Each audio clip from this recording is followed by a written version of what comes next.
E aí, pessoal, tudo bem? Hoje nós vamos começar a falar um pouquinho sobre conhecimentos gerais de aeronaves, mais específico para cada parte do trem de pouso. Bom, a gente já sabe, vocês já viram nas aulas anteriores, o que é o trem de pouso. Bom, o trem de pouso, ele é um dispositivo que ele vai ter a função de apoiar o avião no solo. Mas fora apoiar o avião no solo, ele também tem a função de amortecer todos o impacto da aterrissagem. Ou seja, ele não pode bater e quebrar, né? Ele tem que fazer com que o pouso seja suave. Ele também vai ter a função de frear a aeronave. Eu vou ter o conjunto de freios que estão ligados também nesse trem de pouso. Esse freio pode ser elétrico, hidráulico, pneumático, manual, por cabos. A gente vai ver separadamente cada um deles, tá?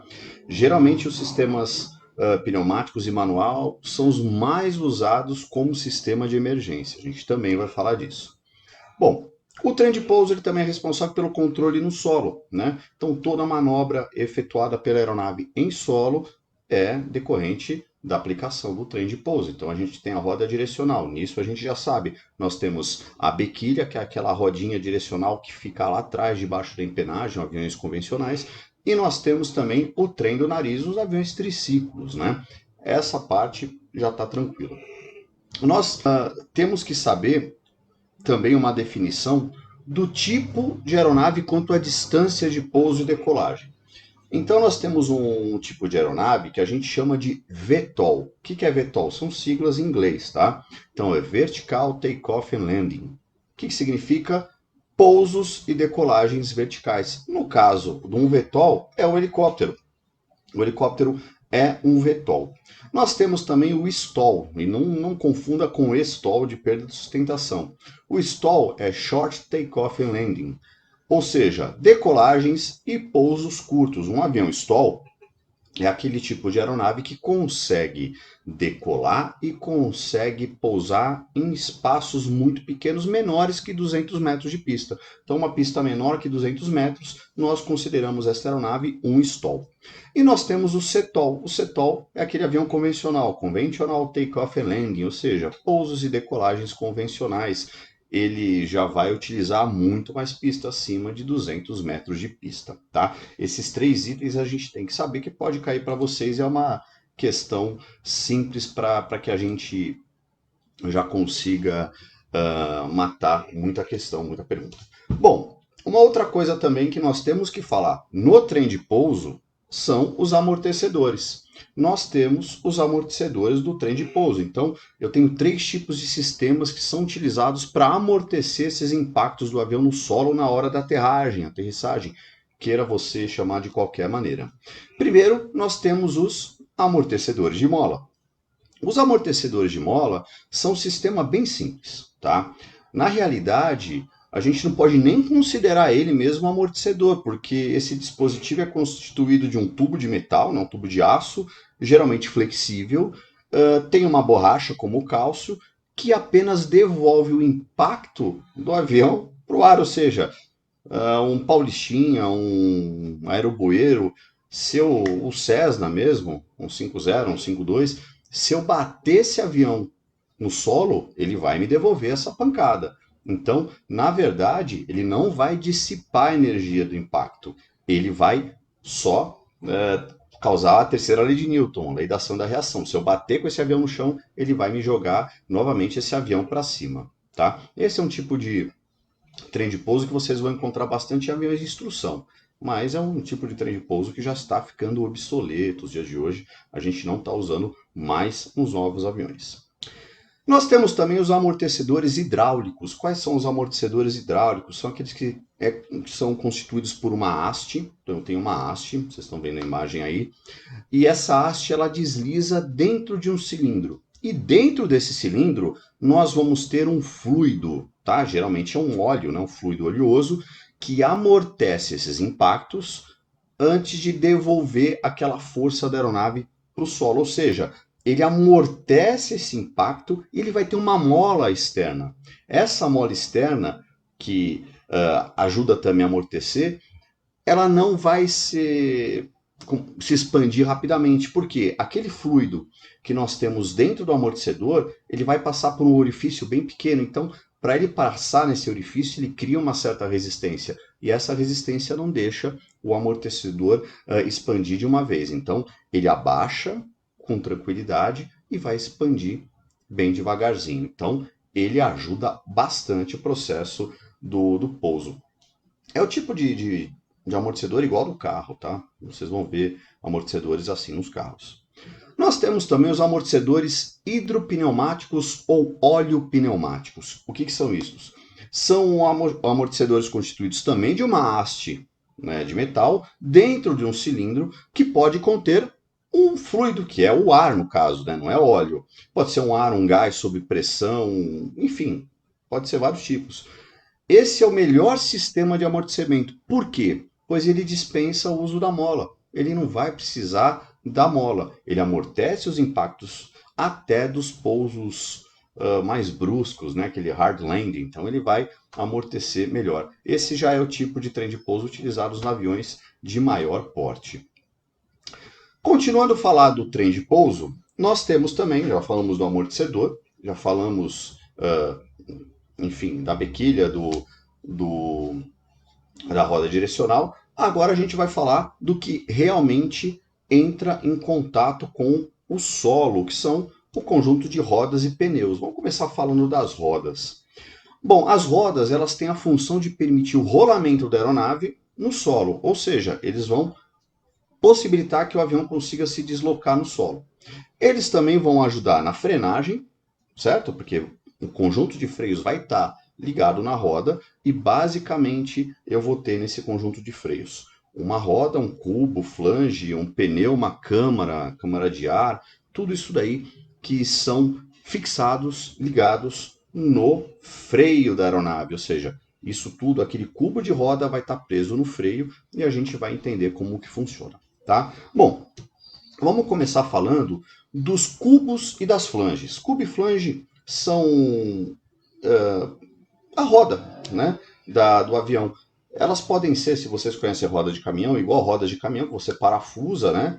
E elas vão ser de 3 tipos. O primeiro tipo é o meia-roda. O meia-roda são 2 partes que são fixadas. O segundo tipo é do cubo e flange. Eu vou ter um cubo, vou ter um rolamento, e eu tenho a flange. Elas vão também se prender.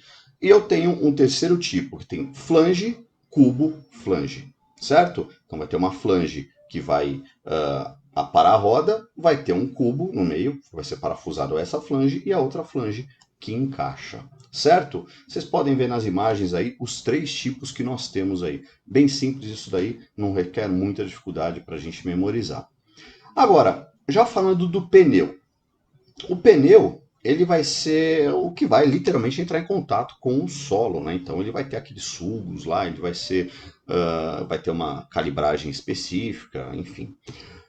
O pneu ele vai ser formado por lonas. O que são lonas?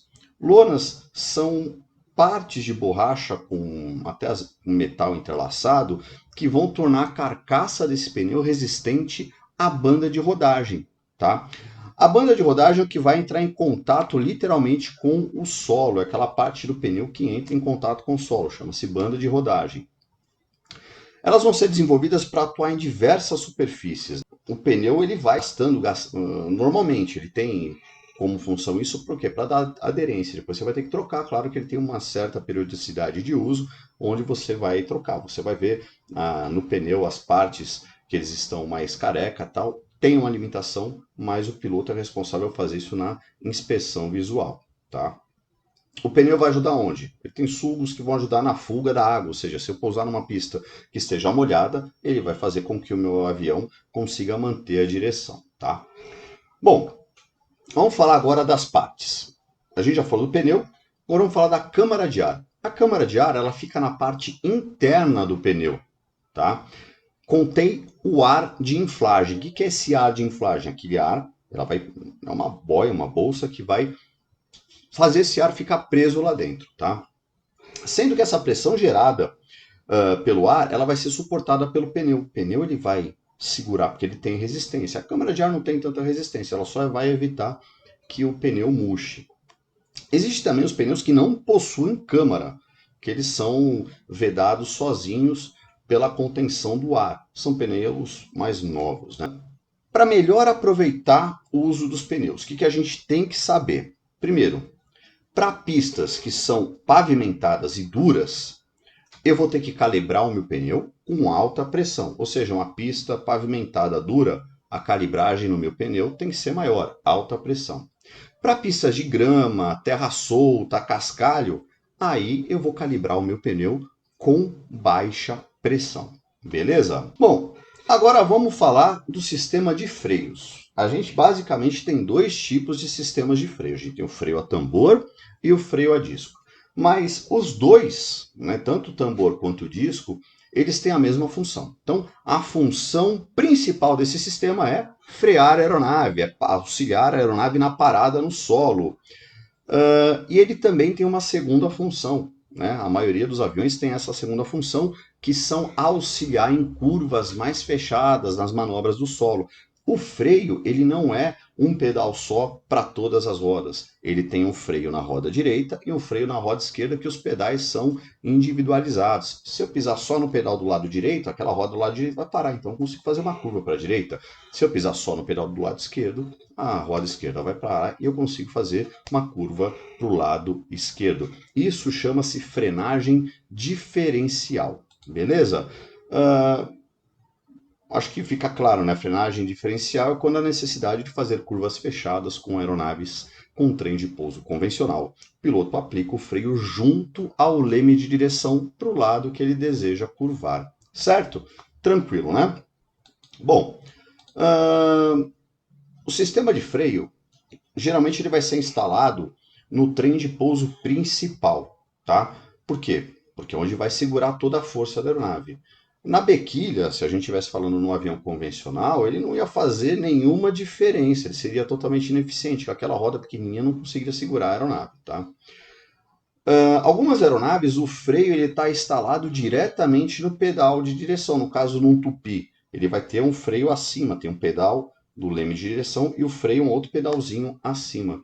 Eles são colocados em pedais diferentes porque auxilia o piloto na hora de pousar. Não quero tocar no freio, ponho o meu pé mais para baixo. Quero tocar no freio, ponho o meu pé mais para cima. Beleza?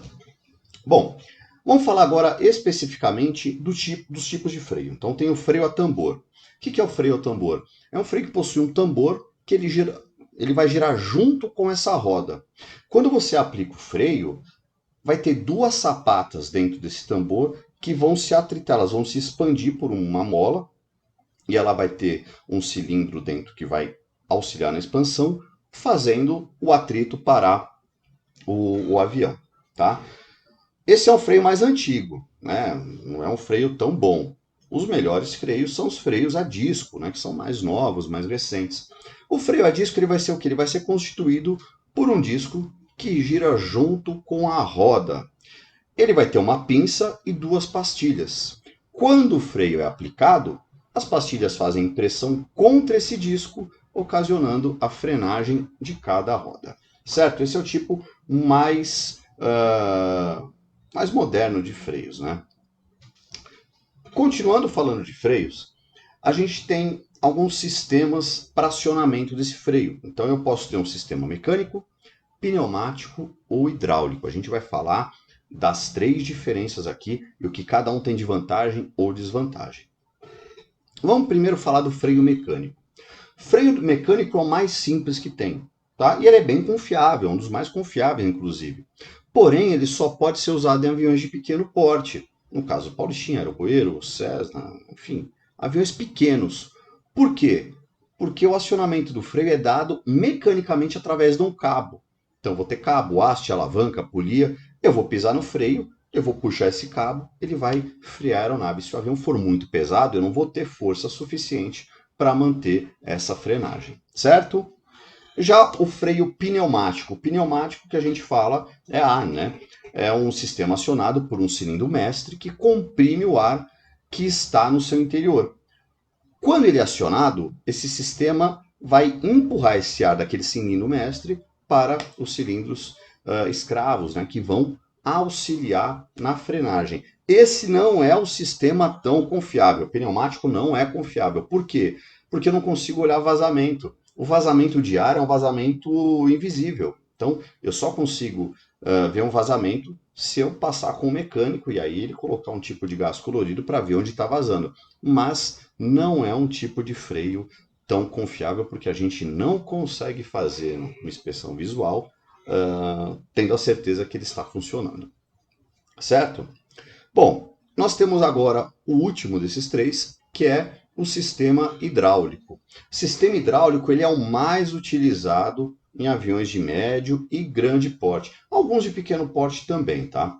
Ele é acionado por um cilindro mestre com um fluido de freio dentro do seu interior. Quando você pisa no freio, aquele cilindro mestre, ele amplifica a força que você está aplicando no freio e joga isso para as rodas. Então é um sistema bem seguro, dá para um avião de maior porte parar. Você não vai precisar ter as pernas do homem mais forte do mundo para conseguir frear essa aeronave. Esse sistema também é um sistema de fácil visualização de problemas, porque eu consigo ver se está vazando óleo no meu sistema. É só olhar, melou de óleo, esse sistema não está funcionando direito. E para encerrar, falar de trem de pouso, freio, pneu, essas coisas aqui, a gente tem que falar do freio de estacionamento. O freio de estacionamento, alguns aviões nem têm isso, tá? Algumas aeronaves nem possuem isso, mas normalmente esses freios de estacionamento são utilizados junto com os freios normais, onde os pedais do freio ficam travados no batente através de uma alavanca acionada pelo piloto. Ou seja, eu pisei lá no freio, acionei uma alavanca e ele trava aquele freio lá, tá? Mas não são todas as aeronaves que têm. Em outros casos, existem também freios independentes, né, que normalmente são mecânicos, que são acionados por uma alavanca semelhante ao freio de mão dos automóveis. O cara vai lá, puxa o freio e consegue bloquear, travar essa roda. Beleza, pessoal? Essa foi nossa aula falando exclusivamente de trem de pouso, amortecedor, mola, freio e pneu. Beleza? Fica aí, acompanha a gente para a próxima aula. Até mais!